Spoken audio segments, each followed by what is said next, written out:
Просто дуже-дуже золота і дуже красива осінь випала в цьому 2023 році. І ми в цю золоту осінь йдемо в пошуках золота. В пошуках справжнього золота, найціннішого золота.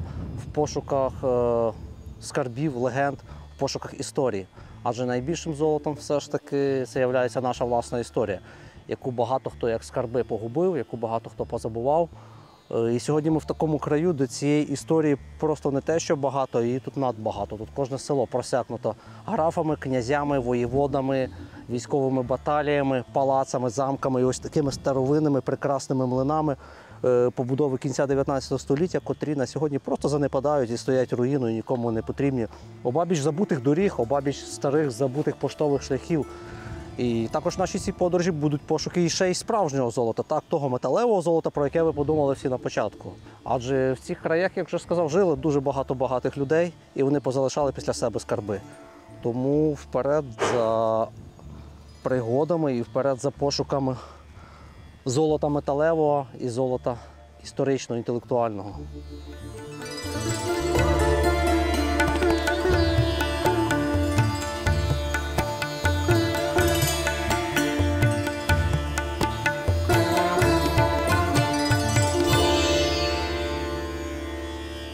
От такі неочікувані знахідки – це найкраще, що може бути. Це в ніяких, знаєте, туристичних путівниках немає такого. От на річці Оріхуватка, ну трошки такі вони стрьомні, ці дошки. Я не знаю, хто востаннє коли ними ходив, але виглядають навіть гниловато, але це тупо супер автентично і супер круто. Не можна ходити, он? Чи воно гниле? О, я тичку знайшов, тепер я впевненіший. Таке воно все тріщить і хитається прямо, знаєш, так. Це все нагадує такі американські фільми, знаєте, цими мостами, де вони йдуть і випадають в них дошки, і там величезне провалля. Тільки тут не провалля, а 2 метри води і там трохи багна. Але ж яка краса, які емоції, вау. Коротше, в один момент, коли Богдан Хмельницький випалив ці землі, потім на придушення бунтів після Богдана Хмельницького вже за кілька років сюди був направлений такий польський воєвода, як Стефан Чернецький. Стефан Чернецький в Польщі дуже відомий, він навіть в 3-му чи 4-му куплеті польського національного гімну на сьогодні згадується. От подивіться, поцікавтеся польським національним гімном, там цей Чернецький згадується. От він саме був в цих краях теж і придушував бунти українських селян. І колишній районний центр цього району Погребище було повністю ним випалено, всі жителі його вирізані. Так само, як довколишні села. Цей самий Новофастів, який в той час, до речі, називався Голохвастів.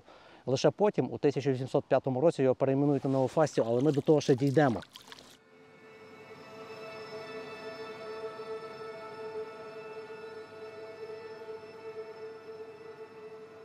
Після затятих ворогів Богдана Хмельницького, Яреми Вишневецького і Стефана Чернецького, котрий теж за легендою вистріляв прах Богдана Хмельницького в суботу із гармати, ці землі з часом, коли сюди прийшла Російська імперія, почали належати дуже-дуже багатому польському феодалу, котрий вже співпрацював з Російською імперією, генералу, спочатку польської армії, потім російської армії, Любовецькому.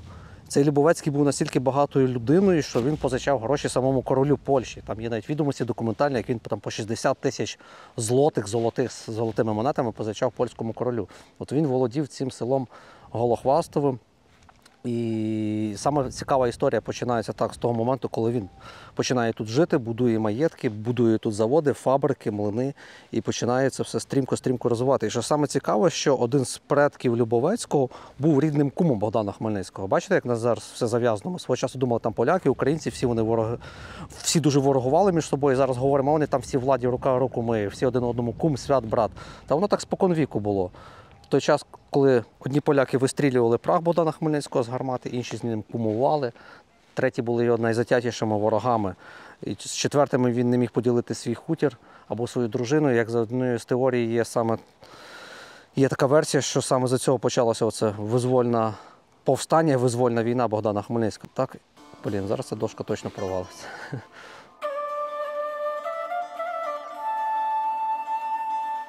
А що це таке було? Це просто для переходу чи для рибалок було? полок для переходу. Так що це так, люди для себе. Але гарно, да? Ну це саме місце таке, що може проламатись. Да? Ну, вже все таке. А ви що ловите тут? Пробую окуня зловити. І є трохи?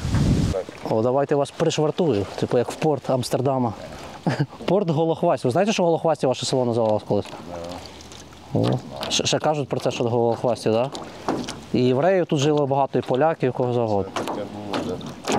І щось лишилося після них, крім млина, якісь пам'ятки, чи нічого не видно ніде? За це я вам точно розкажу.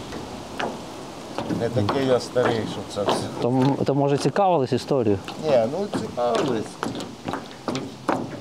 Це медрезерка була, панночка якась. Так, Метрезер, так. Ну це, мабуть, що вона була остання. А зараз що, колишнє місто, це ж Голохвастів, Новофастів, це ж містом було навіть, по суті. Тут жило тисячі людей. Да. Фабрики були свої, млини оці всі. І шили, і, коротше, всяке, да, займалися, і кожею займалися, і, ну, коротше, да. А зараз як тут життя? Що тут? А що яке зараз? Як кругом, хлопці. Але спокій, якесь щастя є, якщо війну от, забрати, до уваги не брати війну. Є якісь тут гармонія з природою? Такі, знаєте? Звісно, є. Є, так? Да?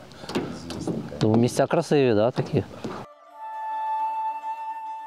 ця річка, вона ж колись була, пароходи ходили там. Пароходи прямо? Ні, ну це вже як байка звучить точно. Ні, це не байка, це правда. А які докази є? Фотографії, може, є чи що?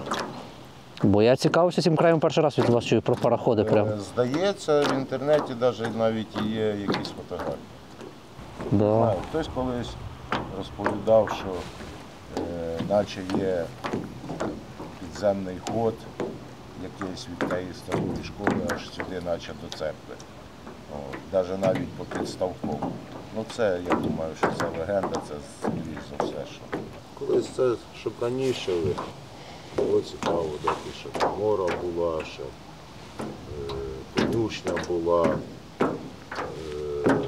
Коротше, Це цих Любовецьких, чи це як ви говорили, Ментрезор, так? да. Але порозбирали то все вже. Та давно вже. Ну, я якби тут родився, тут виріс, от, а жив у Києві. Ага. Під Києвом теж попав в окупацію. Вижгородський район, Київське водосховище, Ясногородка, є таке село. Стикнулися з ними лице в лице, як би мовити, так? Да. Такі хлопці справи.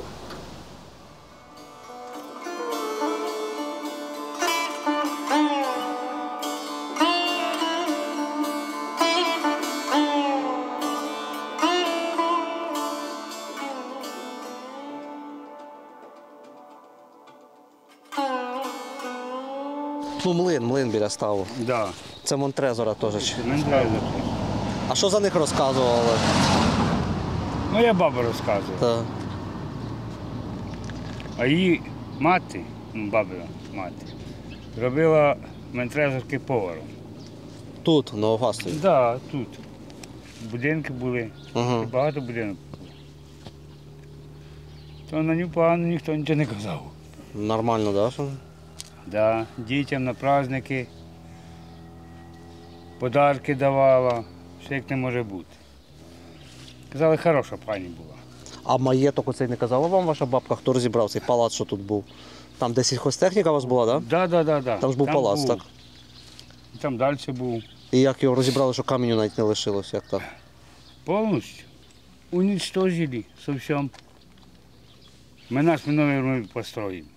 Чужиш таке? Ну, це До комуністи, так? Да? основания, а затем. Ніхрена не построїв. Та що, колгоспи ж построїли, де хто каже, що теж Ой, ностальгує? Боже. Що добре було в колгоспі? Добре було. Чи не дуже? Київська губернія, Сквирський повіт, Бабинецька волость, село Новофастів. Бабинецька волость Да. Хлопці, дайте хто дасть сербів на 100 грам. на 100 грам. Прямо кажете, тоді дамо. А я кажу, на що? Без видумки. Без видумки 10, ви ж не вип'єте за 10. Тримайте. О, дякую велике вам. І дуже не впивайтесь. За 150 гривень. А, така погода, бачите, яка. Кінець жовтня, а погода як Хороша погода. Як Отлично. на початку вересня. Скільки в селі 50 грам коштує? Вода скільки 50 грам коштує зараз? Випит? Смотри, де. Ну, всякі назвіть ціни, від і до. Тут 50, то есть, коротше, там 50 грам 5 рублів. 5 гривень. 5 гривень? Це Да. самогонка якась. Козьонка. Зйомка 5 гривень, 50 гривень. Ну, розливна. Ага. А тут 6 гривень. 6 гривень. Тут дорожче. Це півлітри. Ого, а чого вона така дешева, дійсно? Таку привозять. Таку й п'є. Непогано від неї? Непогано. Скільки я її перепив, один господь. Добре. Що, ви мене щось знімаєте? Трошки, звичайно. Історія, сучасність, ви ж представник Голохвастова. Голохвастов колись був. Гарного дня вам тоді. І вам теж. Все, ми. Щасливо буде. Дякую.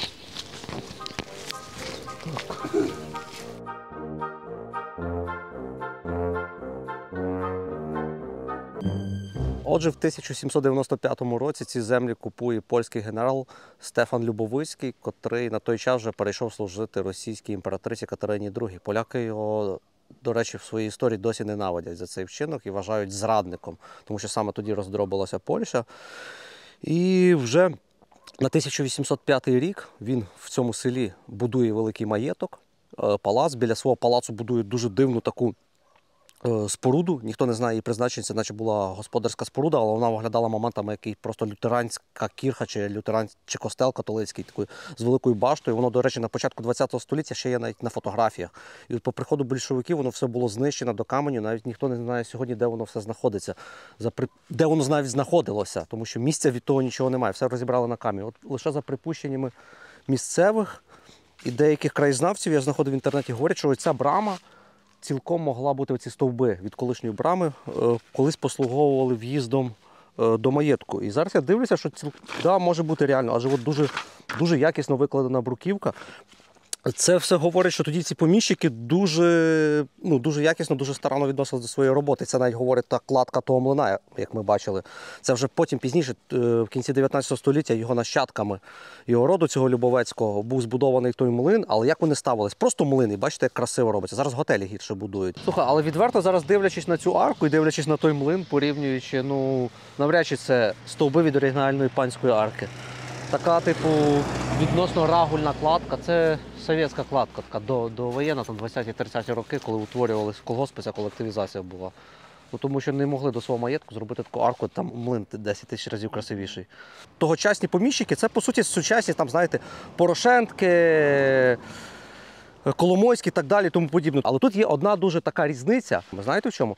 Тому що наші ці паничі утворилися в 80-х, 90-х, 2000-х роках не за рахунок свого інтелекту і за рахунок там традицій, а за рахунок якраз невігластва, за рахунок наглості, за рахунок брехливості, за рахунок підступності, коли вони розкрадали заводи, вбивали людей на корупційних лютейших схемах, це все просували. І в їхній традиції, якщо в цих там колись було нормально слухати там Чайковського, Баха, Моцарта, так в сучасних там олігархів нормально слухати бутирку і ще всяку чертовщину. От в чому ця невеличка різниця. Але їх єдине, що об'єднує, це корупція. Далі ми про це розкажемо. Ще в ті часи процвітала корупція.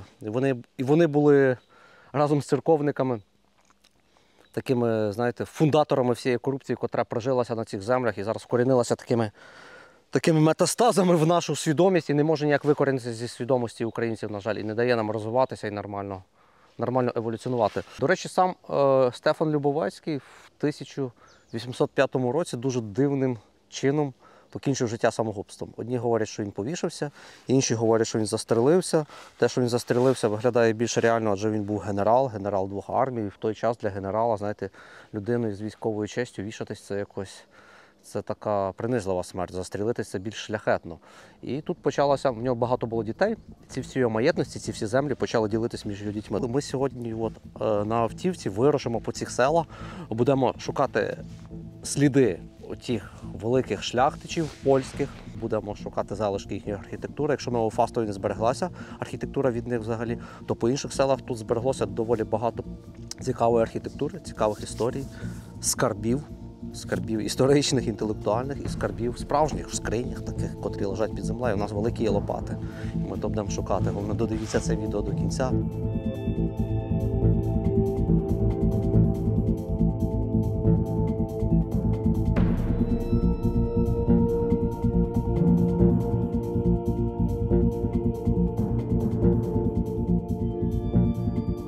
Приїхали ми зараз на чергову свою цікаву точку. І знаєте, що ми зараз будемо шукати? Ми зараз будемо шукати старовинне шампанське. Тут є скарб з шампанського 12 пляшок, дуже дорогого елітного імперського шампанського. Це село Сніжна, котре знаходиться біля Новофастова. І коли колись входило в Новофастівський ключ. Зараз ми йдемо до руїн, до залишків палацу, маєтку, котрий в Сніжній належав свого часу його сину Едварду. Едвард – це був самий такий неординарний його син. В той час таких людей називали франт. На сьогоднішній лад франт, я навіть не знаю, це дослівно перекласти, знаєте, це такий гулящий мажор, бабнік, якийсь дуже стиляга модний такий. Тобто він в ті часи супер за останнім писком моди одягався, різні там гетри кольорові, такі панчохи кольорові тут ходив. Він дуже любив тусовочки такі. І зараз розкажу, чому я підводив за це шампанське, бо тут є колосальна цікава історія за цього Едварда. Він настільки був такий цей гультіпака, гуляй, і міг завоювати серце будь-якої жінки, що він свого часу там десь, будучи у війську чи біля війська, поспорив просто з якимось своїм колегою на ящик шампанського на 12 пляшок про те, що він генерала відіб'є свою дружину його за тиждень, і за тиждень з нею одружиться. І йому буквально за кілька днів вдалося так генерала забрати молоду дружину, закохати в себе цю дружину і одружитися з нею. Коли він з нею одружився, побув день буквально чи два, він зрозумів, що вона йому абсолютно не цікава, йому цікавий був саме азарт, оцей спорт на це шампанське, котре він, до речі, отримав. І через кілька днів він просто зник, втік від своєї нареченої. Вона його почала шукати по всій імперії, ганятися за ним. Тобто, як я одружилася, я кинула свого чоловіка, генерала, і цей же генерал злий, що його кинули як лоха останнього. Тобто дружина за ящик шампанського пішла, і тут її немає. Вони його подали там все цей імперський розшук, його почала сюди шукати поліція, слідчі там з Києва приїжджали сюди в цю місцевість в пошуках саме Едварда, де він переховується, чи є він в цьому палаці. Так, він сидів собі тихенько тут в палаці, але всім його підданим, котрі підданим його братам, його сестрам, був такий даний наказ, що казати, що ми не знаємо, де Едвард. Едвард дійсно десь втік, і його немає. І ніхто його не міг знайти, він ховався. Але в один момент там слідство тривало десь тут тиждень, вони потрапили в якесь село теж до якоїсь заможної пані, а ця пані була ображена на Едварда, адже її серце теж було розбите ним. Вона пройшла через його ліжко, і він свого часу якби її теж киданув, як він кидав на одну жінку. І вона сказала, да ця сволота ж сидить тут, він ховається, він розбив серце мені і ще не одній дівчині, беріть цю сволоч за дупу і до каталажки його кидайте. І вони приїхали, його сюди якось зловили, але не було кримінальної справи проти нього ніякої. Видно, він за хабарі все порішав, але після цього йому довелося до Варшави втекти, де він в Варшаві знову продовжував дуже гуляти. Потім, як личить такому гультіпаці, в 46 років помер там від дуже страшної хвороби, коли в нього мозок просто розкладався якось. З часом потім цей маєток перейшов його брату Вацлаву, так само, як і маєток в Новофастові. Після Вацлава там його донькам. Вацлава дуже цікаві доньки були з такими іменами, як Констанце, як Сицилія. І саме цей маєток належав Констанці, яка свого часу потім одружилася на одному тому ж теж польському шляхтичі з цікавим французьким прізвищем Монтрезор. До речі, от всі місцеві селяни чомусь запам'ятали це прізвище і згадують Монтрезорів, а не Любовецьких чи Залеських. Син з цієї Констанци, його звали Адам, він вже потім в Німеччині після 1917 року одружився з донькою гетьмана Павла Скоропадського, з донькою Марією. Отак, бачите, як все хитро сплетено і все зав'язано. Тут школа була в радянські часи, тут ще вчилися діти, а після закриття школи от воно все перетворилося в повну руїну, розвалюється. Може, раптом тут ще шкільні часи не побачили, і всі інші часи якраз це шампанське в підвалах стоїть. Ну, це така художня замальовочка, яка взагалі нереальна, бо я розумію, що то шампанське було випито, напевно, ще в перший тиждень десь отут на терасі.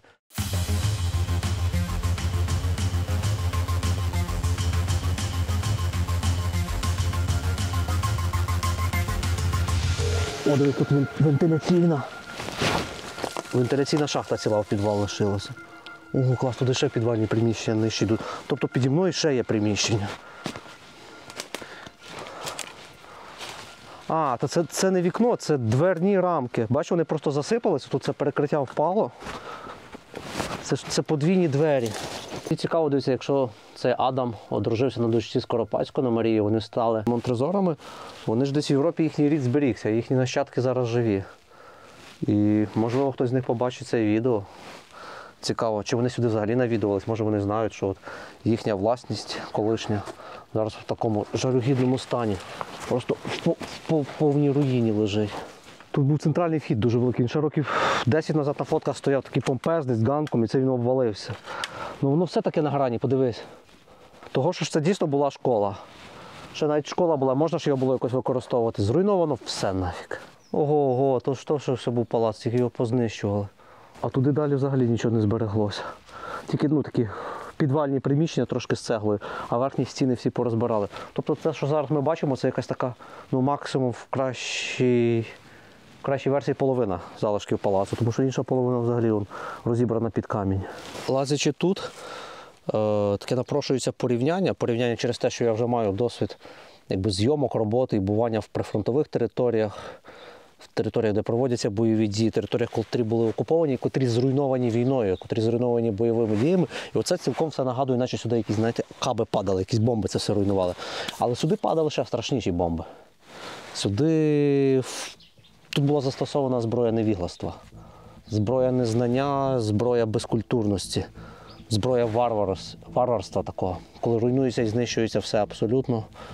І коли твоєю головою керує твій шлунок, твій холодильник, твоє меркантильне бачення світу. От така тут зброя була застосована.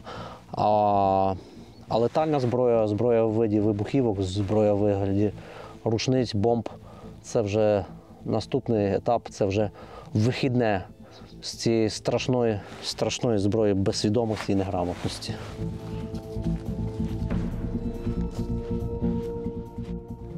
Бачите, цього року настільки тепла осінь видала, що вже за кілька днів листопад місяць, а ще досі змії не поховалися в свої лежанки зимові. І ось вони сторожать ці історичні пам'ятки. Якщо ці історичні пам'ятки не потрібні людям, не потрібні державі, вони потрібні лише таким поодиноким дивакам, любителям, етнографам, як то ми, котрі лазять руїнами і хащами, і от маленьким вужикам, зміючкам. Ой, в мене ж просто ця фобія є навіть змій. Хоча я в дитинстві руками їх міг брати, ось так витягати, а зараз ось вона прямо над головою в мене. Представте, так проходиш, вона падає тобі на шию. Вони десь в цих руїнах і в щілинах ховаються, напевно, живуть. Тут я уявляю, скільки поміж цим.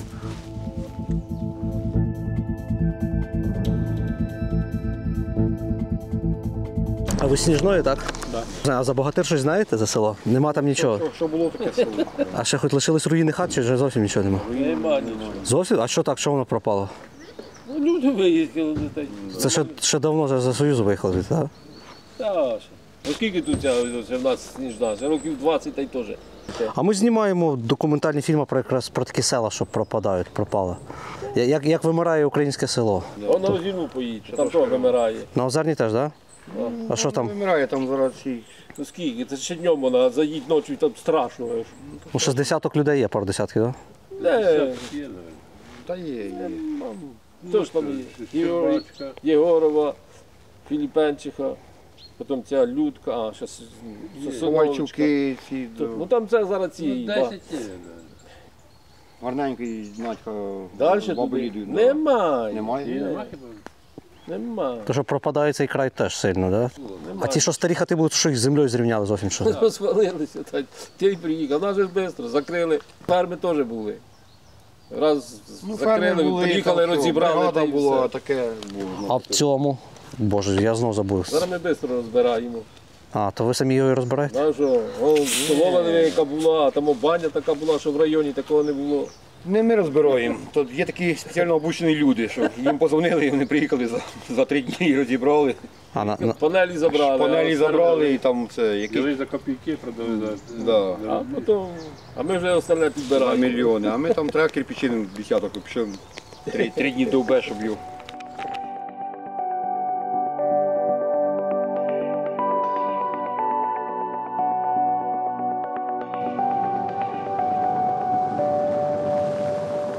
Володіння поміщика Любовецького, графа Любовецького, цього генерала, настільки величезні, що пішки це обходити потрібно 2 тижні. Тут без машини нікуди не обійдешся.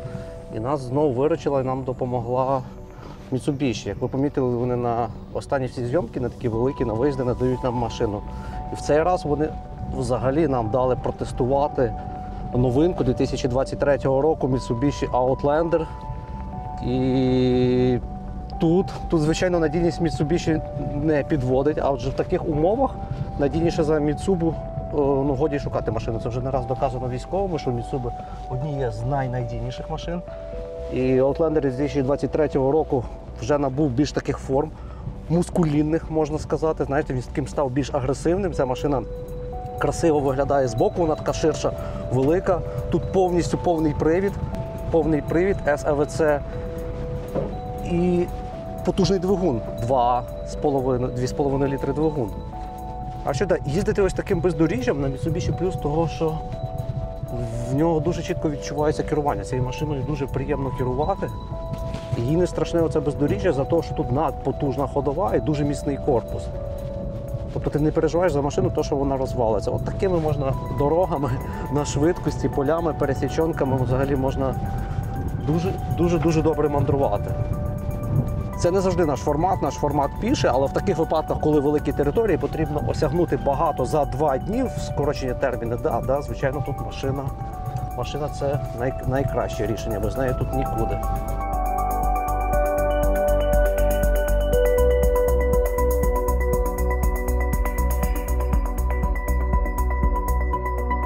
Я люблю в деяких історичних таких в історії проводити такі паралелі, якусь подібність. Про те, що я говорив, вже в 16 столітті ці землі спустіли від татарських набігів, після цього їх почали завоювати поляки. І потім, після повстання Богдана Хмельницького, ці землі були знову спустошені, розорані, і тут практично не жило людей, але за якийсь час відновилися. І відносний такий, якби можна сказати, спокій тривав так до 20 століття, коли тут прокотилася Друга світова війна, великі перипетії після Першої світової, то, що називає російська радянська історіографія, громадянська війна тут теж відбувалася. Тут відбувалися битви між поляками, між радянськими військами. Саме в цьому проміжку між Сніжною, між Бистриком і між Озерною війська Будьонного зіткнулися в величезній битві з польською кінною армією.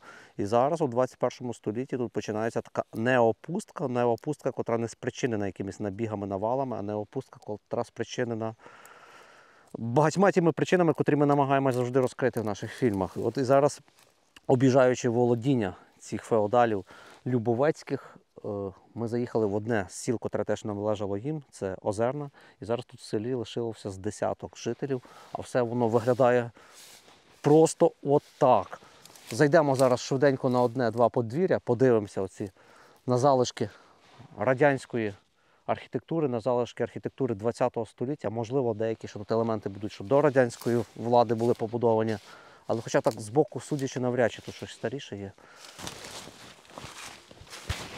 Слухай, місяць назад були на Галичині, зелень була набагато страшніша. Вже так впала, да? Простіше залазити, кропива зникла. До речі, Озерна – це самий крайній північно-східний населений пункт Вінницької області. Він тут же на стику Житомирщини і Київщини. Тут от просто за городами вже Житомирська область і ще за 2 городами Київська область. І дуже часто, що такі села, які знаходяться на рубежі областей, на рубежі регіонів, вони в першу чергу занепадають, тому що вони віддалені від цивілізації. І тут така класика занедбаності, в якій є найцінніше і найцікавіше для нас – це фотографії на стінах. Фотографії на стінах – це те, що ніколи тебе не може залишати байдужим. Для мене щось дуже завжди важливо і цікаво вдивлятися в обличчя людей, які жили тут і на щось надіялися.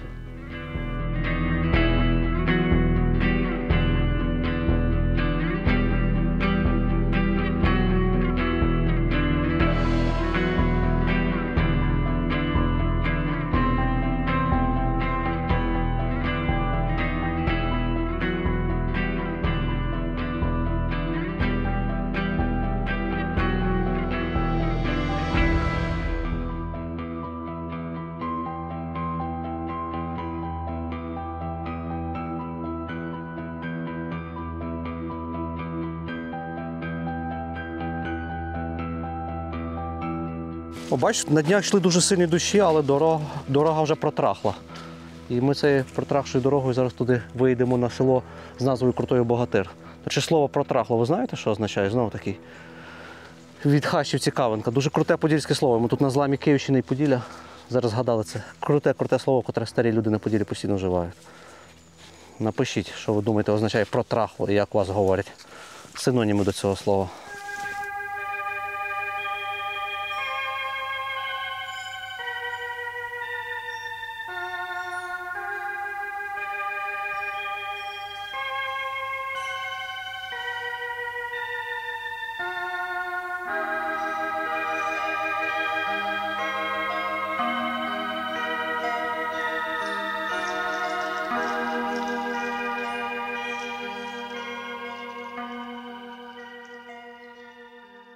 Тому є порівняння, що колишні поміщики і сьогоднішні поміщики, вони чимось трошки схожі. Так, якщо колись цими землями володіли Любовецькі, то зараз по факту цією всією північною Вінниччиною володіє сивочолий гетьман Петро Олексійович Порошенко.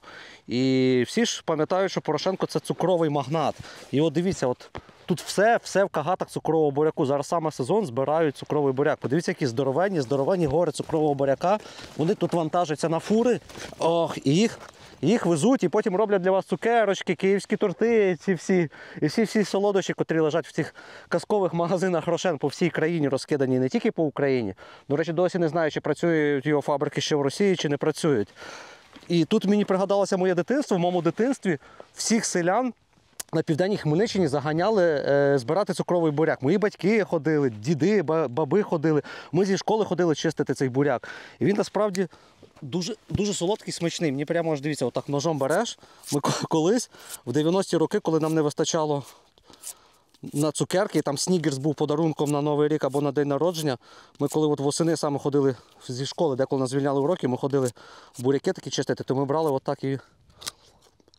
Вау! Оце реально смак дитинства. Я давним-давно не їв такої штуки. Супер солодкий буряк цей цукровий. І що з нього робили таку легендарну горілку? У нас в селі її називали бурачиха або бурачанка. Вона на цукрових буряках робилась. Коли випиваєш 50 грамів, в тебе гичка, виросла. Тому що там такий перегар був. І таке це одна з самих пекельних горілок. Хоча затяті і досвідчені алкаші говорили, що від неї немає похмілля, будуна. Не знаю, правда це чи неправда, тож ті часи, коли вирощували цукровий буряк, я був дуже малим і не вживав тоді спиртних напоїв. Ось таке володіння Петра Олексійовича. А що саме цікаве, знаєте що? Дивіться, це є в Вінницькій області з буряком Петра Олексійовича, це його володіння. Дивись, раз, і я в Житомирській області. Все, тут вже одразу пшеницю вирощують, чи що? Тут немає буряка. І сюди раз, ми заходимо. І це Вінницька область, що це Отчина і володіння графа Петра Олексійовича.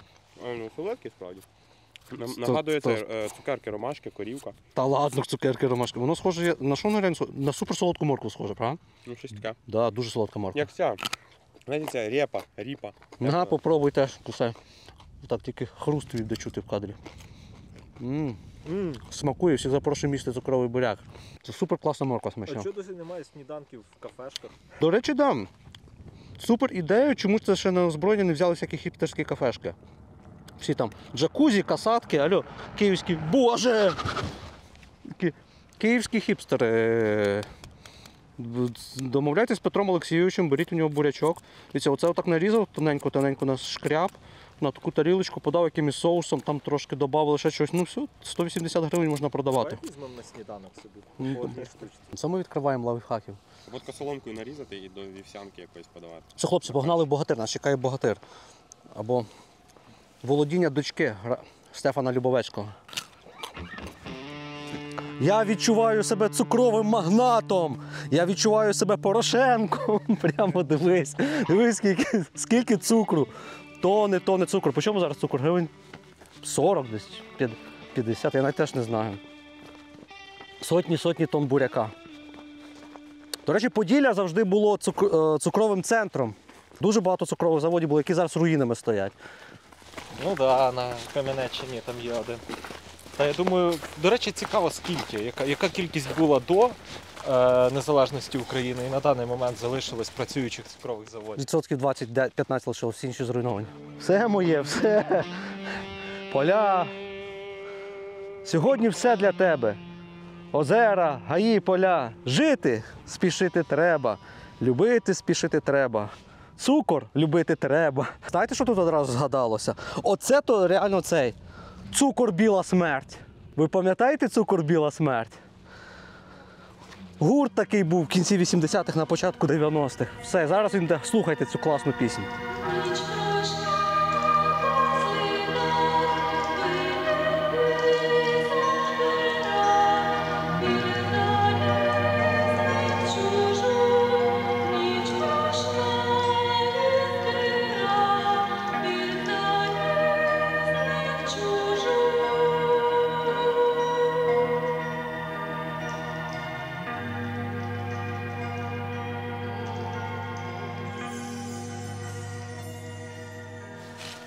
Коротше, про ту статистику, що ми вже говорили, якщо офіційно, що в селах є там 150 людей, а по факту живе 0, так є в Україні такі села, котрі викреслені з реєстру.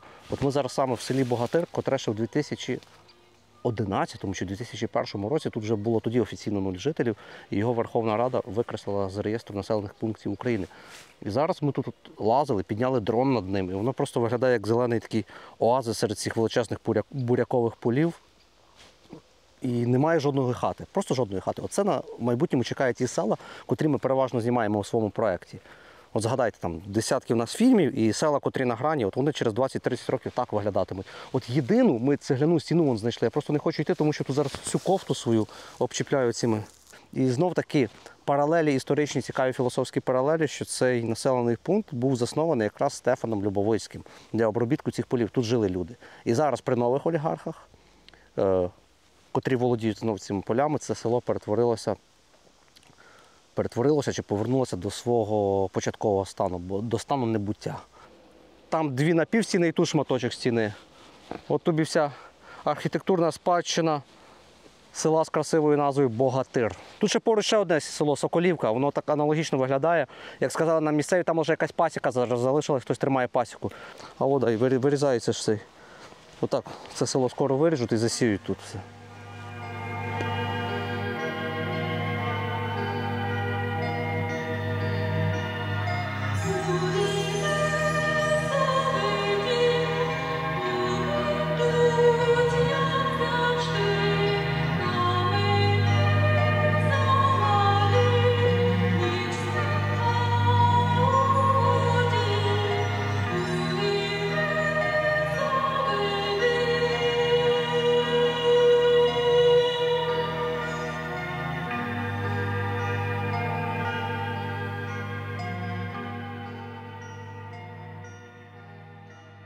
При цьому вам показували суцільні руїни палаців і місця, де були палаци, лише можна було здогадуватися про красу. І тут, перебуваючи на кордоні Житомирської Вінницької області, ми трошечки заскочили в одне село на Житомирщину з мальовничою назвою Рогачі. І чого ми сюди заїхали? Тому що в цьому селі гарно ще, по суті, збережений приклад того, як виглядали ці палаци. Тому що він в доволі нормальному стані. Цей палац вже будував не Любовицький, але це село свого часу належало Любовицькому, і потім він його перепродав іншому поміщику Корницькому. І Корницькі тут в 19 столітті збудували такий прекрасний, красивий палац, який на диво непогано зберігся до наших часів, хоча він ще кілька років тому назад стояв взагалі повною пусткою, руйнуванням, а зараз знайшовся якийсь інвестор. Я навіть толком не знаю хто, в інтернеті не знайшов інформації, і вони почали його реконструкцію. Отже, здалеку ми навіть бачимо перекритий дах, і там ведуться якісь реставраційно-будівельні роботи, але йдемо зблизька ближче на то подивимося. Чи справді там хороші роботи ведуться, чи це все таке? Добрий день, смачного. А палац закритий, не знаєте? Туди не можна зайти подивитися? Не можна. Зовсім? Він під охороною, там камери і хазяйка варить. Серйозно? А хто хазяйка? А хто хазяйка, знаєте? Ну, яка вам разниця, хто хазяйка? То хотіли поговорити, може? Це ж у Ну, Києві. їх нема в нас у Києві. А це, типу, він стояв в руїнах, вона його викупила, так? Да. Це частна собственность іде. Ого, історична пам'ятка, така приватна власність, так? Да? А що хочуть робити тут, не знаєте? Ніхто нікому нічого не Ніхто каже. нікому нічого не каже. Доброго дня. Секретна інформація. Охороняємо потрохи. Раніше було цікаво там походити, а там вони вже порозвалювали все, там вже Зараз все переробили. під час реконструкції? Да. А що так, не зберігають, а навпаки руйнують, чи що? Хто його знає? Ні, його просто встановлюють. Коли школа була. За комуняк школа була, так? А ви звідси з Рогачів чи ні? А ніхто? Трогачів, але місцеві. Хлопці, Льоша, давайте, там камери роблять. Та хай знімають нас, що? Ми ж подивимося. Нам цікаво подивитися, тому що історична спадщина велика. Яка вона історична спадщина? Як це? Ти ж не прижила коли Це ж палац. Попросили мене, щоб не фотографували, де нічого. Ні, фотографувати можна точно, це ніхто нам не має права заборонити. Це ми можемо спорити з вами Сказали, до що ранку. давайте, щоб не визивати мені сюди ні участково, нікого голови не Ні, бачить. А це навіть цікаво, викликайте кого хочете. Да. Ми туди не проникаємо, якщо це приватна власність. Зі сторони ми можемо. Було воно історичне, да? Так. Я подіймаю, що знімати. Яку не фотографіруйте, пожалуйста. Ні, та воно історичне, воно є історичне, як ж це. Ходіть, мене подіймайте. Місце розберуться, зараз приймуть. Хто? Та що ви, ти ж ми збоку, що ми сфотографували? Та викликайте кого хочете, Боже. Сказали, що не можна і все. Сказали. Вам не доходить. Ми не заходимо на середину, це до вас не доходить. Ось таке буває, бачите, такі реалії люди.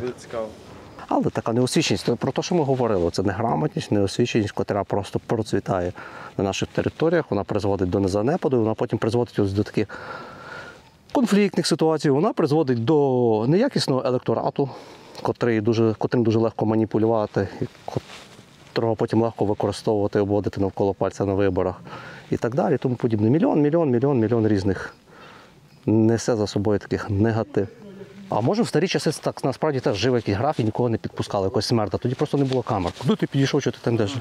Давай, передай. Тут такі за журналістами. То я хлопцям подзвоню, та нехай спокоять. Що, хто там? Ви ж не розумієте по-чоловічески з вами. Як не розумію, почали? Сказали, я на роботі так само, як і ви, правильно? Ти що ми зробили? Вам сказали, що не може сосну не можна фотографувати. Ну що це ти? А що це збоку? Ми кудись зайшли? Часто собственность. Ну і що то? Що? Ну якби я до вас у двір прийшов. В двір до вас ніхто не прийшов. Це то саме, що вашу хату з дороги не можна фотографувати, що ви хочете А сказати? що я Чи не мож- хочу тебе фотографувати? Ну так читайте закон, Боже, не хочу. Тут підожди закон. Зараз воєнне время, я знаю, яку ти цель фотографуєш. Це ти зараз, блядь, додійдеш, сюди прилетить. Куди сюди прилетіти? Стільки ідіотів таких, ну, де ти смієшся. Воно, хлопці, не дуже смішно, розумієш? Ви розумієте, Боже, це смішно з вас, через вашу неосвіченість, дуже смішно, серйозно. Добре, що ви двоє освічені. Ну, дуже смішно через вашу неосвіченість, так. Я ніхера толком совісті не маю. Якої совісті не маємо? Тому що, Ну, воєнне время скажу, що ніхер фотографувати. Ні. слухайте, я не хочу вас ображати, але ви зараз, так знаєте, виконуєте ревно свій обов'язок, навіть відкидаючи людську нормальну логіку будь-яку. Просто. Ви грамотно всі балакають. Звичайно, ви зараз просто от вперлися, мені заборонили і все. Може, вам ніхто не забороняє. Я впевнений, що власник не забороняв з боку фотографувати, тому що це звучить безглуздо забороняти фотографувати. Щоб там хтось лазив, щоб... Так уже до вас прийдуть ваш будинок фотографувати, правильно? Ви не влавлюєте різницю в будинок і біля будинку зовні. Ви розумієте різницю? Яка різниця? Ну, як я стою з вулиці і фотографую ваш будинок. Що ви в несенітниці несете? Взагалі якісь безглузді, блін. Ну, мене це просто аж дратує, серйозно. Тому що ви не праві абсолютно на 100% розказуєте зараз таку єрість цілковиту. Ми підійшли до вас, сказали, хто ми. Ми можемо навіть вам посвідчення показати, але воно вам, я судячи з розмови, розумію, що моє посвідчення вам нічого не дасть. Мені посвідчення не вже. Хазяйці покажете, як це. Хазяйці, класне слово, хазяйка. Це дуже, воно дуже красноречиво в вашому випадку звучить, знаєте? Ну, та й слава Богу. Так, добре. Гарного вам дня. І знаєте, розуму вам хочеться побажати, але вже в такому віці, якщо у вас його немає, то вибачте. Я зараз трошки грубий, але просто ви взірець такого от. Щось дуже злий ваш цей охоронець, і не тямить ні законів, нічого ж наляканий дуже. Це йому команда, понімаю, йому команда дана. Ну не може бути такої команди. Ну як це? Я вважаю, що це теж неправильно. То ми знімаємо кіно документальне про графа Любомирського, який жив тут в Новофастові, якщо знаєте. Так. Так, а це колись належала земля йому, він потім продав його іншому графу. Той граф побудував тут маєток. Сусіднє село, ну, десь кілометрів 20-30 звідси. Ну там, по-моєму, вже його нема. По-моєму, там вже воно все розвалено. Там теж був маєток. А топори, ні, в топорах то немає нічого, так? Да? В Топорах один костьол остався і то вже там напіврозвалений. Казали, що там колись підземелля було, вино пан робив, чи що теж цей Любомирський тримав. Не чули такого. Підземелля скрізь були. Тут ми колись тракторами орали, ось тут. Буквально на цьому склоні. Угу. Чи це сіяли? А фен тільки два рази шкамнуки хопа і по саму раму і туди просів. Кам'яні своди прямо були чи як? Чи ні? Ні, там камні вивалювалися, але ну, непонятно, просто ґрунт провалився, і все, і трактор провалився. Сюди раніше приїжджали, і автобусами приїжджали тако на екскурсію, типу, подивитися. Раніше пускали, воно тут закидане було, там така. А ви були всередині? Були. Щось розкажете, як всередині? Що тут було? Що вони що зруйнували? Ну що, вони тут зруйнували, вони там підвал якийсь зробили, я не знаю, вони там вивезли землю. Там раніше були такі колони стояли. Тут система отоплення дуже цікаво зроблена. Там же ж дві грубки була, одна з тої сторони, друга з цієї сторони. І все введено в один колодязь. І по коридору на кожну кімнату теж грубка, і теж в цей коридор в спільну систему введено. Продумано чітко. А вони все зруйнували, вони туди завезли десь, мабуть, кубов 100 бетону. Що вони туди, куди вони його туди вперли? Не знаю. То це зараз роблять чи зараз припинилось воно трохи? Ні, це було ще до війни. А, це під час війни воно стоїть, так? Да? Під час війни зараз воно тут заморожено. Ну, у вас обід такий, знаєте, як на картинах колись були мисливці на обіді, а ви, трактористи на обіді, так? Ми вирішили перекусити. Ми не знаємо свою історію, то ми не знаємо тоді, майбутнього в нас не буде. Золотіші слова ви зараз говорите. Починається з історії, а ми нічого не хочемо знати. Ми щоб знали свою історію, то може і цієї війни не було. Ви говорите прямо моїми словами, я весь час це повторюю. Що війна якраз через незнання це вся війна. Що нами так маніпулювали ті росіяни, ті всі. А нашими думками маніпулюють, нами взагалі маніпулюють.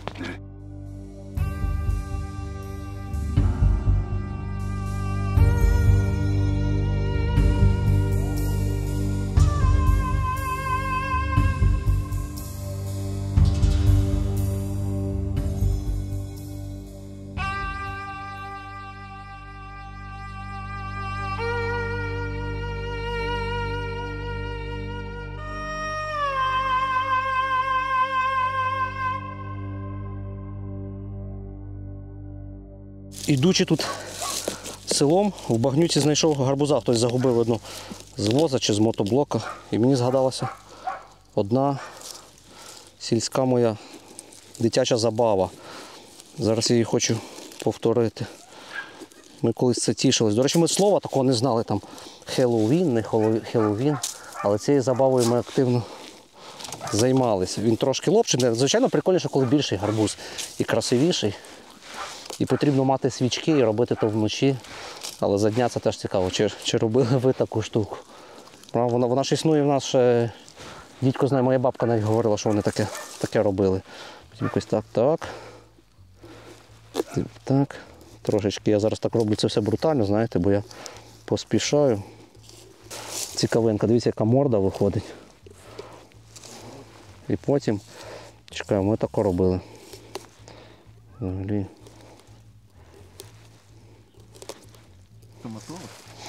Дивись, є ліхтарик. А ні, маленький такий ліхтарик, щоб... А, ну давай цей сюди.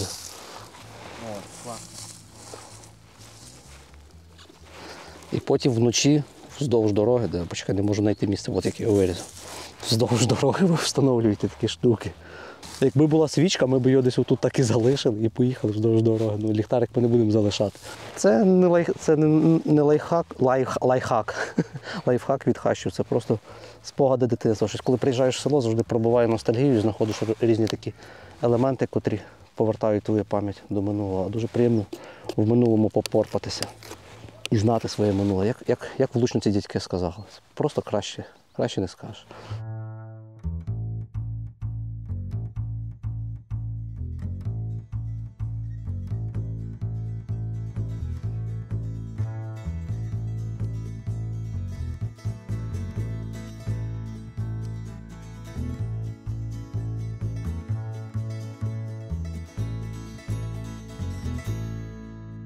Ще для цієї місцевості притаманно, що тут практично в кожному селі, якщо є церква, то ці церкви дерев'яні. Кам'яні, ось такі муровані церкви, це лише нові церкви. Це ми, до речі, знаходимося в селі Морозівка, теж колишнього Погребищенського району, проїжджали через нього. І ота церква, така дерев'яна діюча, вона 1875 року. А саме цікаве, це оцей камінь в цьому селі. Дивіться, просто якийсь камінь, до нього простелена нова плитка, викладений такий сучасний цей неоукраїнський паркан, який взагалі... Я б не назвав його ніколи красивим, не люблю цей стільочок, але цей камінь є феноменальний тим. Ну, пішли до нього ближче, зараз скажу, чим він феноменальний, і подивимося на нього. Йдемте.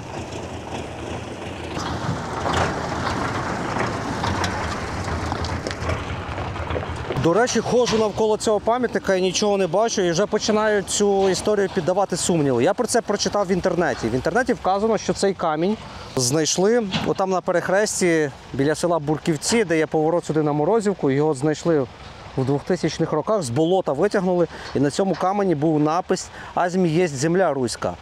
Напис часів Ярослава Мудрого, коли Ярослав Мудрий письмо впроваджував на цій землі, і коли кордони його князівства пролягали якраз по річці Рось. Річка Рось звідси недалечко знаходиться, в кілометрах 10-12 звідси на південь. Якраз по річці Рось йшли оборонні фортифікаційні такі рубежі проти навали кочовиків. І говорили, коли витягнули цей камінь, на ньому був цей надпис, і при транспортуванні цей надпис надбився. І потім тут, так як я прочитав в інтернеті, що тут мав бути вигравірений ідентичний новий надпис. Але я не бачу навіть нового надпису. Тому, може, це просто якась байка, якийсь хитрий місцевий етнограф, хитрий місцевий історик так намагався прославити своє село і привабити до нього увагу різних туристів. Йому це тоді, напевно, вдалося, якщо ми сюди приїхали.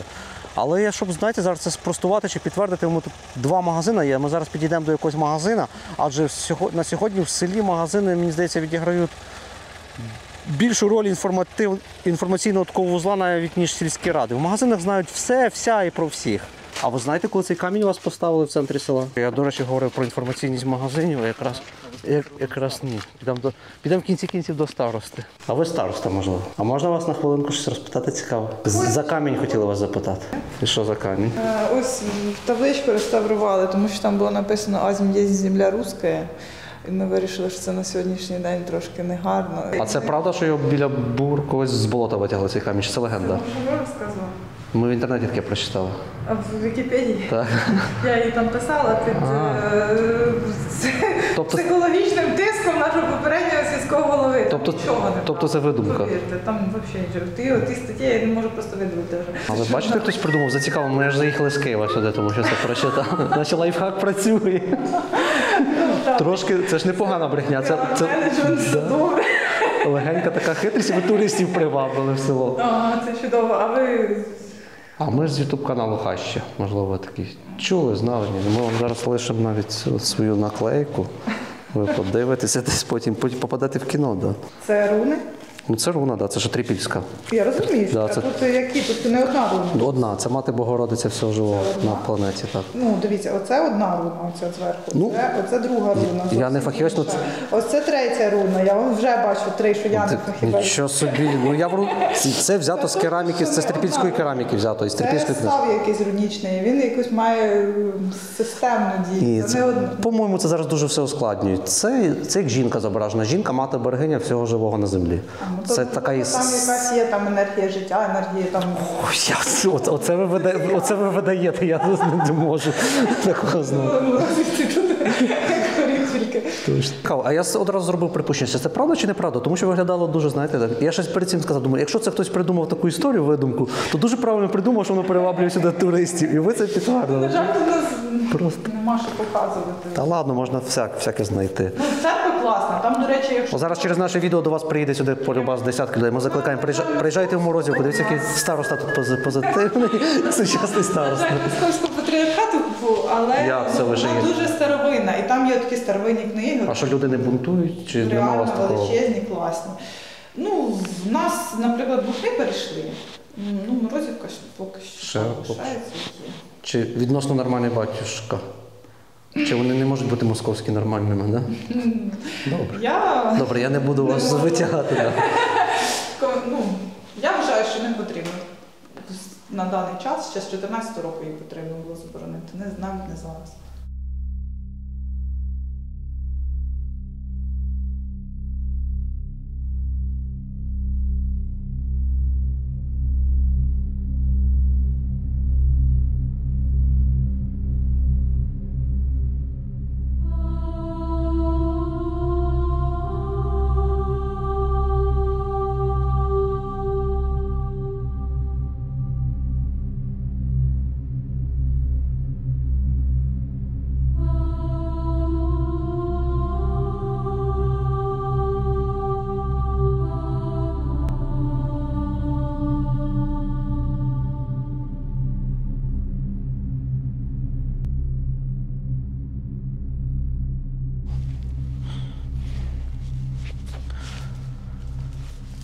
Це, мені здається, більш кінематографічного місця в історії нашого проєкту ще не було, ніж ось ця церква в селі Бурківці. По-перше, навіть в селі тут панує така атмосфера, проїжджаючи по вулицях. Блін, ну ти знаєте, якесь біля Києва є таке містечко, яке збудували спеціально для зйомки фільмів під вестерни різні. То тут щось теж таке схоже. От пустка, по-перше, покинуті хати, дуже якось так мрачно і депресивно, навіть незважаючи на цю сонячну, таку прекрасну золоту погоду. Але це така, от мрачно-депресивно неправильно, напевно, тут де сказано. Тут якось, тут містично, от як. І коли ти їдеш вулицею Бурківець, і потім в один момент тут посеред вулиці стоїть ця церква, це просто, оце просто щось того відчуття, ніби ти копав і лопатою наткнувся на якусь скриню під землею, відкриваєш цю скриню, а ця скриня повна золота. От саме за таким золотом ми вирушали. Це золото, яке я говорив на початку подорожі. От воно золото. Отут серце реально аж тьохкає, коли ти це бачиш. От просто вау. І знаєте ще яка така філософська одразу думка виникла про те, що той чоловік так красномовно був в селі біля маєтку, який нам забороняв знімати, оце невігластво, про яке я говорив. Те все невігластво, зрештою, потім призводить до цього. От до такого. Так, як великий критик православної віри, я критик християнства певною мірою. Але свого часу все рівно це був дуже потужний інструмент. Це був найкращий інструмент, котрий приніс писемність на наші землі, котрий спричинив розвиток на цих землях. А потім, час невігластва, час бездарності, оцього комуністичної цієї всієї гнилі, з церквами робилося ось таке. І вимирання цих сіл – це зараз теж наслідок всіх тих радянських безбожних часів. Адже Бог це не означає якісь іконки там і твої канони православні чи католицькі канони. Бог це щось вище. Мені здається, що Бог є в кожному з нас, в кожній людині, і ми всі разом своїми думками створюємо таке інформаційне поле, цей Грегор, коли оцю велику сущність, яка потім, дійсно, нематеріальними вчинками, якимись там лише думками може щось спричиняти, може там людей виліковувати, може якісь створювати дива. Це сила все думки, якою ми ще досі просто не оперуємо і не розуміємо, але колись наука дойде до цього. А от в часи невігластва, коли люди все поплюжили, знищували, то ставалося ось таке. Ніхто навіть достеменно не знає, скільки років цій церкві, якого це року побудови церкви. Початок десь, швидше всього, 19 століття, середина 19 століття. Тобто церкві понад 150 років. 200 років десь, можливо, цій церкві, під 200 років. І вона отак стоїть, нікому не потрібна, розвалюється. Але енергетика тут просто... От зараз я можу всіх закликати, тут must visit це місце, знаєш? Обов'язково відвідайте. Це по трасі, це від Сквири недалеко, це недалеко від Погребища. Це, по суті, годину від Вінниці їзди на автівці. Це від Києва 2,5 години до 3 годин їзди на автівці. Це, тобто, такий тур вихідного дня. Це від Житомира так само десь їзди. Місце тупо супер розвалося. І ми ще пройдемося цим селом, ви на це село подивитесь. Просто супер мальовничі, супер красиві місця.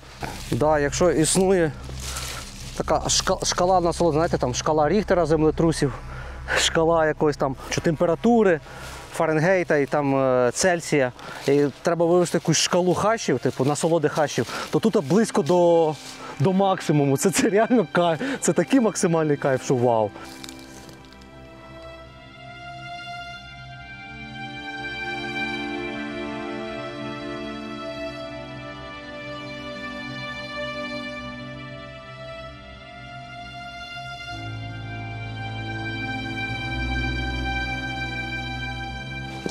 Це, знаєте, певною мірою не гоже так в храм попадати, але тут знов, навіть хтось дехто писав нам дурні коментарі, що ви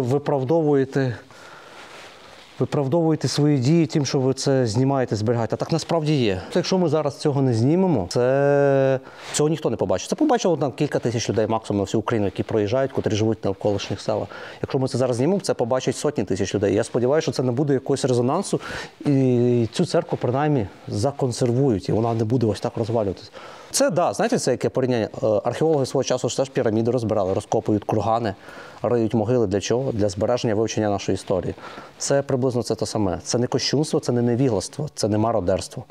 Ми не робимо це з меркантильних інтересів чи з інтересів, щоб нажитися на цьому. До речі, ми колись вже знімали кілька своїх відео в покинутих, пустих храмах. Це в Чорнобильській зоні, це і в зоні відселення на Поліссі в Житомирській області, коли на конях мандрували. І у нас в коментарях не так багато, але прилітала критика за те, що ми не знімаємо головні убори в храмах. Якщо довго тут не пояснювати, знаєте, не виправдовуватися для цих критиків, зайдіть і почитайте традицію знімання головних уборів в храмах, коли вона прийшла і коли з'явилася. Насправді це не грає ніякої, знаєте, ролі, і вкотре я повторююся.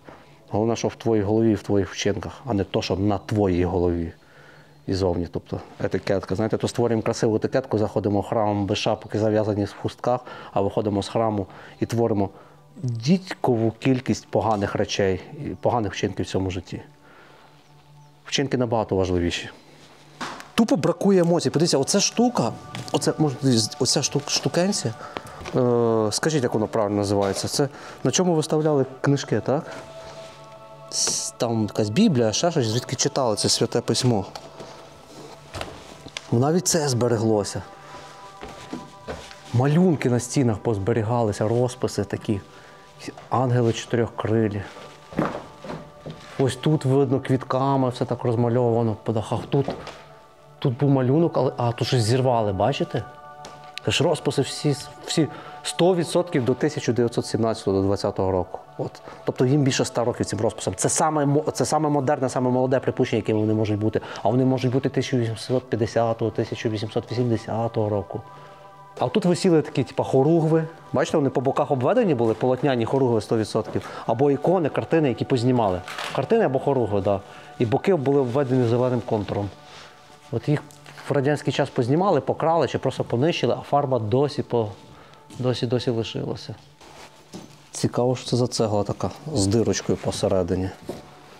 Що з нею робили. І знаєте, що зараз саме цікаво? Якщо тут вгорі тут їздить купа туристів, вони ще щось лазять, і саме таке цікаві якісь експонати, якби то позабирали, то сюди по підлогу попровалювалося і попадало більш таких старовинних цікавих речей. І туди одиниці лізуть, всім туди лінь лізти. А я зараз туди залізу подивлюся. Я тут подивлюся, що під підлогою робиться. Судячи зі стану підлоги, то йому дійсно років. Це, напевно, ще православний храм. Якраз ще Любовецький був живий, Стефан. І це в ті часи тут робили. Адже це село теж йому належало. Це зовсім тут недалеко від Новофастова. Новофастів і Сніжна, по суті, є сусідніми селами звідси. Глечик є битий. Є глечик, є пляшки. Так, швидкий поверхневий візуальний огляд не знаходить якихось таких цікавинок, дрібничок. А це, мабуть, опускалося хрест, тому що це центральна балка, і воно десь приблизно посередині. Зазвичай, ще пам'ятаю, що піднімали і опускали. Хрест прям піднімав? Це в католиків хрест. А, так тут не піднімається хрест. Значить, або може люстра. Ця ще, дивися, люстра. І от стоїть, чому на це уваги не звертаємо. Я аж зараз побачив, дивіться. Католики піднімають хрест, я бачив, але... Чи що це оце? А, це прибито в підлогу, це свічник. Це свічник забитий в підлогу. Тут стояла велика свічка або взагалі смолоскип. Дивіться, яка товщина, да? Чи могла бути така свічка? Оце саме цікаве, що всередині поки що знайшов. Це для кадила оце робили, да. Це де закладався це, як його, боже, вилетіло з голови. Ладан. І це накачував, це шкіряна така, типу, фу, і воно видувало, дивіться, збереглося ще. Ого. Ні, до речі, да, тут моторошної енергетики взагалі нема, правда? Світла енергетика. І просто жодної людини в селі. Ми поки що жодної ще людини не зустріли і не чули, щоб навіть якісь, знаєте, звуки життя були, щоб там молоток стукав, сокира рубала якась. Собаки навіть не гакають, і кури, півні не співають в селі. В селі повна тиша. Блін, а ну.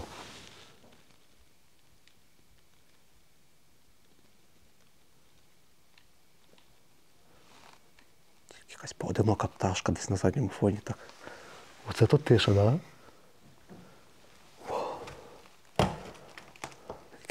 Якесь божевілля. Я тупо як в кіно. Я навіть не уявляю, яке з цього кіно може вийти, якщо ми зараз як в кіно.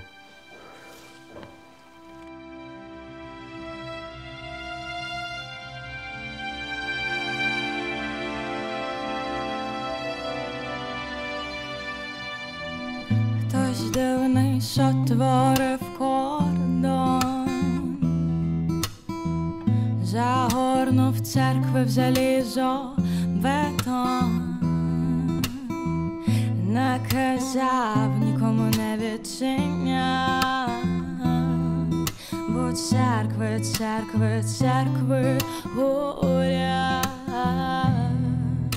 Промине ще один день, хтось забуде співати пісень, бо боги, боги, боги мовчать. Церкви, церкви горять. Промине ще один день, хтось забуде співати пісень, бо боги, боги, боги мовчать. Церкви, церкви горять.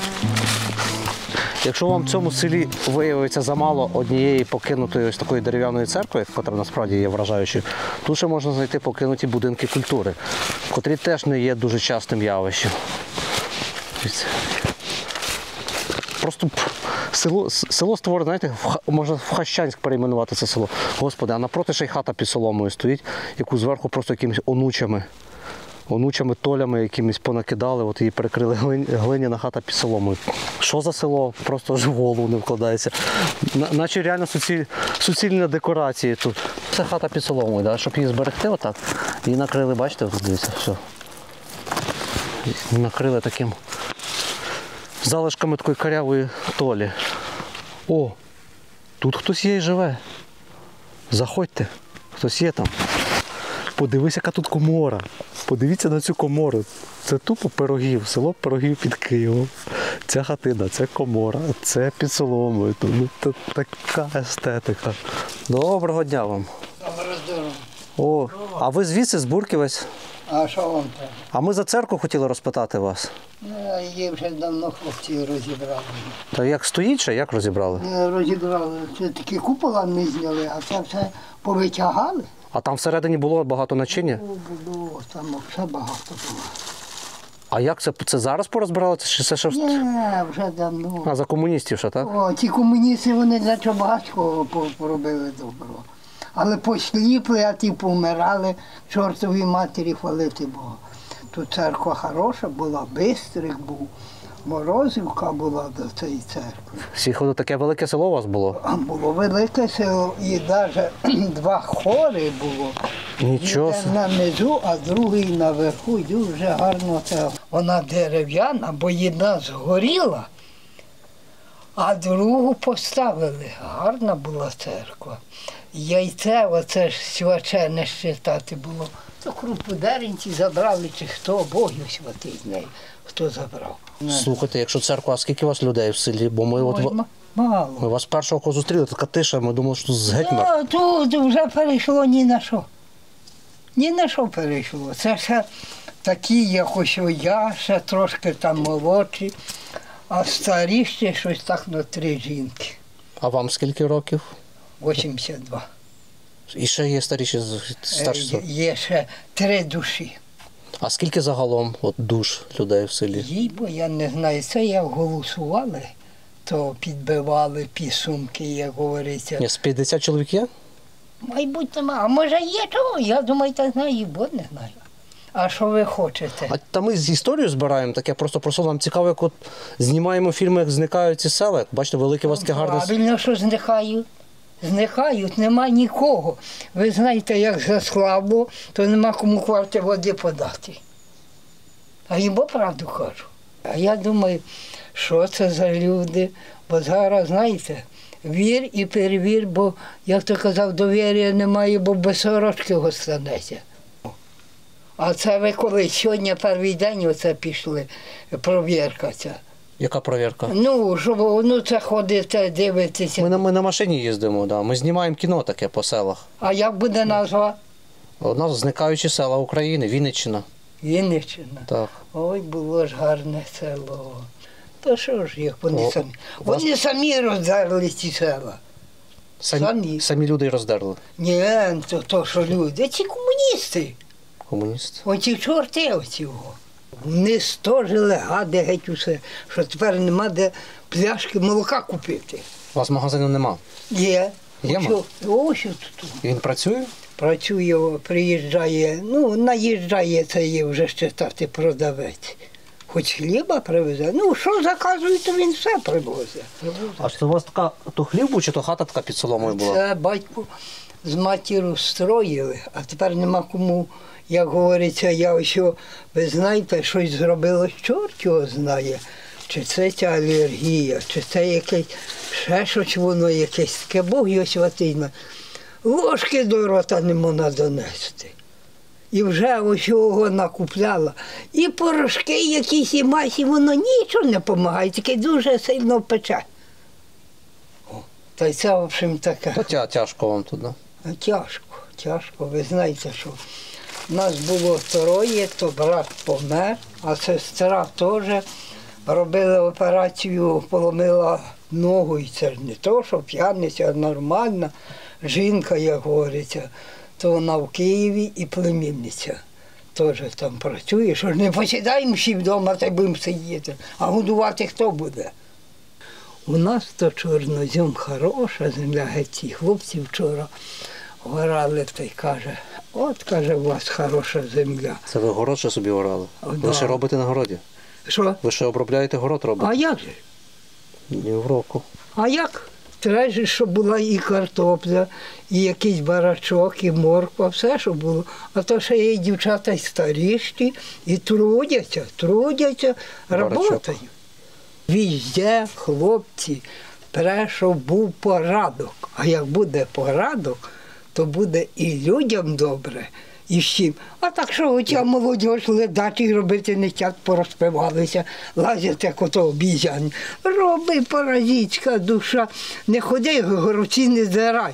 Не здирай, работай, що зможеш, що по силі, а? Як же так? Тільки понапиваються, позаливають сліпи, та й лазять, як чорти от його. Та що може бути? Нічого не може бути. Має бути порядок і розум має бути, щоб освіченість була.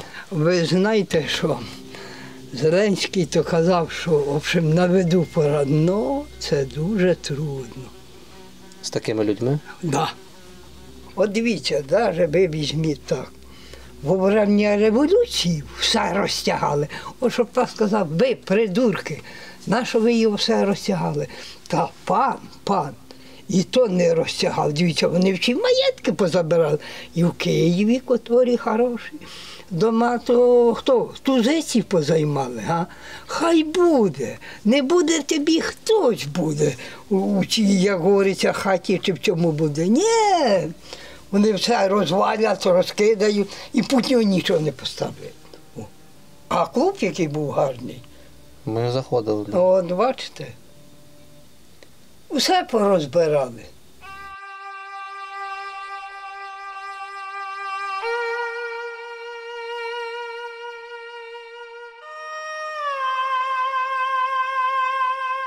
Світе, тихий краю милий, моя Україно, за що тебе сплюндровано, за що, мамо, гинеш?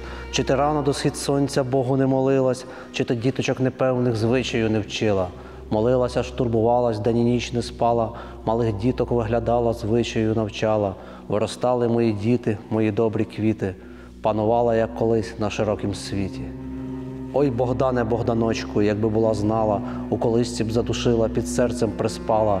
Степи твої запродані жидовій німоті, сини твої на чужині, на чужій роботі. Дніпро, брат твій, висихає, тебе покидає, і могили ж мої милі москаль розриває. Нехай жриє, розкопує, не своє шукає, а тим часом перевертні нехай підростають, та й поможуть москалеві господарювати, із матерії полатану сорочку знімати. От так писав Тарас Шевченко про Богдана Хмельницького. Скільки років пройшло, а слова які актуальні, да? Тим паче в такому закинутому клубі, біля такої закинутої церкви, в такому селі, на такій історичній землі, в такий історичний час.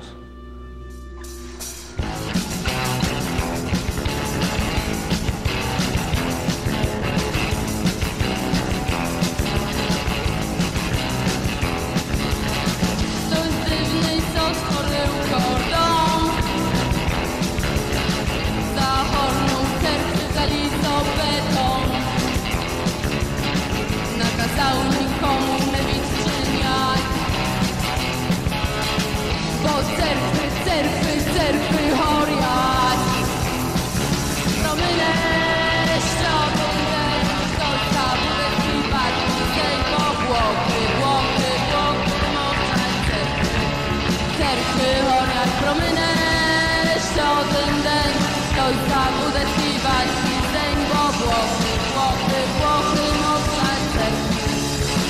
serce choriać.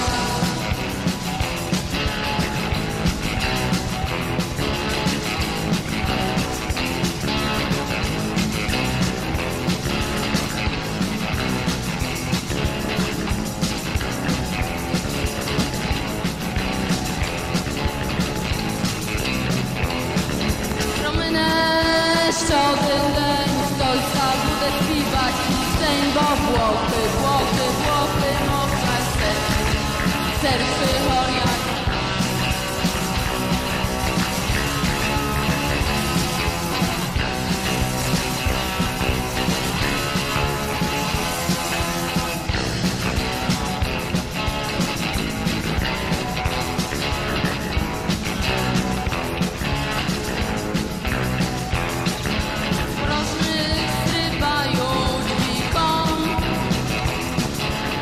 Не сниться вже жоден сон, що пожене біль.